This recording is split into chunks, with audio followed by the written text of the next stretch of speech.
বিশ্বনবী বললেন, লাকড়ি আনো, আগুন জ্বালাও, আলকামারে আমরা আগুনে ফেলবো। লাকড়ি আনা হলো, দাউ দাউ দাউ দাউ করে আগুন জ্বালানো হলো। সব সাহাবীরা ধরাধরি করে আলকামারে আগুনে ফেলবে। ইন দা মিন টাইম আলকামার মা এসে বিশ্বনবীর পা ধরে বলে, ও নবী, আমার কলিজার টুকরারে আগুনে ফেলবেন না। আমার নারছেরা ধন আলকামা 10 মাস 10 দিন আমি পেটে ধরেছি, আগুনে ফেলবেন না।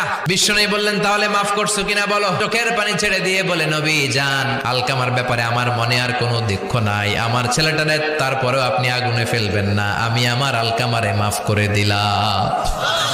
আলকামার মা আলকামার মাফের ঘোষণা যখন দিয়েছে, আলকামা চিৎকার করে পড়তে শুরু করেছে, লা ইলাহা ইল্লাল্লাহু মুহাম্মাদুর রাসূলুল্লাহ সাল্লাল্লাহু আলাইহি ওয়াসাল্লাম। মা বাবার সাথে বেয়াদবি করলে মরার আগে মুখে কালেমা বেরোবে না, চিল্লা এখন ঠিক কিনা?